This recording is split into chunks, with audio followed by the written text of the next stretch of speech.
उन लोगों का ये था कि किसी भी तरह से मैं वहां पर उनके सामने ये फैसला करूं कि ये कॉलेज जो है शिफ्ट नहीं होगा।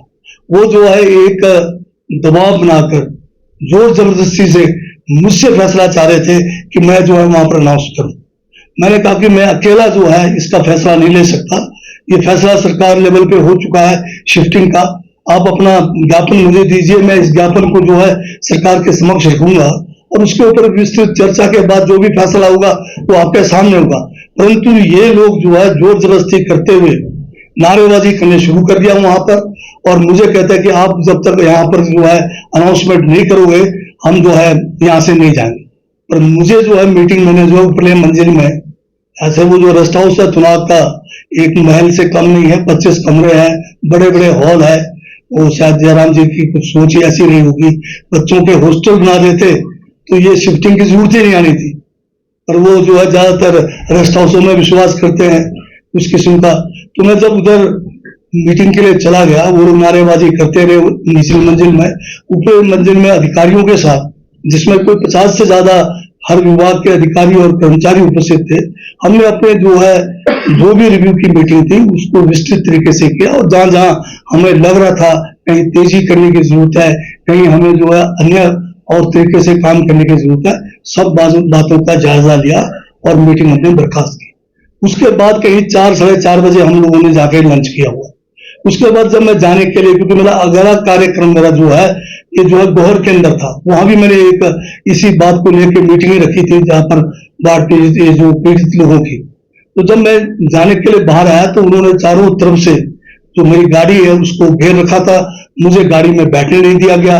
तो मुझे कहते कि आप यहाँ खड़े होकर अनाउंस करो कि भाई ये कॉलेज शिफ्ट होगा। ये जो एक गैर जिम्मेदाराना बात ये कर रहे थे और जोर जबरदस्ती कर रहे थे। मैं फिर वापस रेस्ट हाउस में जाकर बैठा, और जब आधा पौने घंटे के बाद थोड़ा सा जो है रास्ता गाड़ी तक जाने लायक बना तो मैं गाड़ी में बैठा, क्योंकि मेरा अगला कार्यक्रम में गोहर में लोग जो है रेस्ट हाउस में इंतजार में थे। और इन लोगों ने क्या किया, महिलाओं को गाड़ी के आगे खड़े कर दिया, उसके साथ में खुद खड़े हुए, चारों तरफ से गाड़ी को आगे बढ़ने नहीं दिया। उसमें काफी मुशक्कत के बाद पुलिस के साथ भी उन्होंने हाथापाई की और बड़े मुश्किल से गाड़ी को जो है मेन रेस्ट हाउस से निकाल के बाहर आए। उस बीच में इन्होंने जो है गाड़ी के ऊपर राष्ट्रीय ध्वज लगा हुआ था, उस राष्ट्रीय ध्वज का भी इन्होंने अपमान किया, ऊपर काले कपड़े फेंके, एक आध जो है कोई चप्पल नुमा चीज भी गाड़ी के झंडे के सामने जो है बोनेट के पास पड़ा हुआ मिला। आगे जब हम बड़े बड़े मुश्किल से जो बाहर का गेट था, बाहर के गेट पे फिर दोबारा जोर जबरदस्ती करके गाड़ी को चारों तरफ से धक्का देना शुरू कर दिया इन लोगों ने। फिर भी किसी तरह से पुलिस ने वहां से हमें आगे का रास्ता क्लियर किया। जब थोड़ा 50 मीटर आगे गए तो फिर वहां पर कोई 10-11 लेडीज जो है फिर आगे गाड़ी के आगे जो है खड़े हो गए और बिल्कुल गाड़ी को जाने ना दे। उस बीच में ऊपर से जो, क्योंकि जो नीचे वो रेस्ट हाउस के निचले तरफ को था रास्ता, ऊपर से जो है रेस्ट हाउस से यही लोग जो है ऊपर से ये जो काले कपड़े फेंकते रहे, यहाँ तक कि पथराव भी गाड़ी के ऊपर किया। वहां से भी चलो पुलिस ने किसी तरह से रास्ते को क्लियर किया बड़ी मुश्किल से, फिर जाके हम जो है आगे गोहर में पहुंचे और अगला कार्यक्रम जो मेरा राहत का था उसको किया।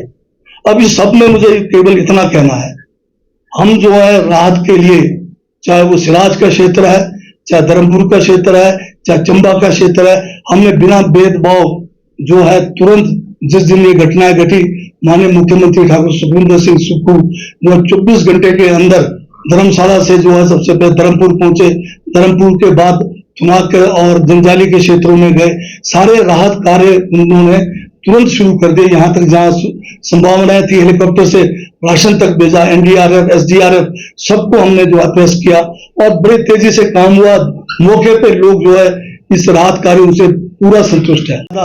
मशीनें जो है खाली सिराज क्षेत्र के अंदर लगी हुई है और उसके बावजूद भी ये लोग जो है जनता में एक इस किस्म का प्रचार कर रहे हैं जैसे कि वहां कोई काम ही नहीं हुआ। एक और जो शर्मनाक घटना की बात कर रहे हैं, अब बिंदल जी जो है आजकल हमारे भाजपा के अध्यक्ष बन गए दोबारा से। अब उनका जो है हमेशा एक तंज जैसा एक स्टेटमेंट वो देते हैं, कहते हैं कि शर्मनाक घटना थुनाग में घटी। तो शर्मनाक घटना तो यह है कि राष्ट्रीय ध्वज का अपमान हुआ, इससे बड़ा शर्मनाक घटना क्या होता है? अगर मेरे साथ कोई घटना होती कोई बात नहीं, और ये तो राष्ट्रीय ध्वज का अपमान हुआ है, और राष्ट्रीय ध्वज के अपमान को ही शर्मनाक घटना कहा जा सकता है। बाकी क्या शर्मनाक घटना हुआ कि चंद बीजेपी के ठेकेदार, चंद बीजेपी के जो वहां पर जो मकान मालिक है, जहां पर बच्चों को बारी बरकम जो है किराया लेके रखते थे, सब शब्दों में उन्होंने कहा कि अगर कॉलेज शिफ्ट हो जाता है तो उनके जो है जो व्यवसाय के ऊपर जो है फर्क पड़ेगा। क्या चंद बीजेपी के व्यवसायों के चक्कर में, उन ठेकेदारों के चक्कर में क्या हम अपने बच्चों का, छात्र छात्राओं का जान असुरक्षित में डालें? कोई बच्चा जो है थुनाग के कॉलेज में जाने को तैयार नहीं होगा। ये बच्चे जो है एंट्रेंस एग्जाम से पूरे इंडिया से आते हैं, इसमें हिमाचल से आते हैं। ये कोई थुनाग के या जनजातीय क्षेत्र के बच्चों के लिए नहीं है कॉलेज, ये कॉलेज है एंट्रेंस एग्जाम के बेस से होता है। तो इन बच्चों को अगर वो नहीं आएंगे तो हम कॉलेज कैसे चलाएंगे? तो इस बात को ध्यान रखना चाहिए। बीजेपी वाले जब कुछ बोलते हैं, उन्होंने इस बात को मोड़ के किसी और तरफ को लगा दिया, जबकि हकीकत यह है कि कुछ चंद बीजेपी के जो कार्यकर्ता जो वहां मकान मालिक है, उनको फायदा पहुंचाने के लिए इतना बड़ा ड्रामा, इतना बड़ा जो है इसने राष्ट्रीय ध्वज का अपमान केवल अपनी स्वार्थ पूर्ति के लिए इन लोगों ने किया है।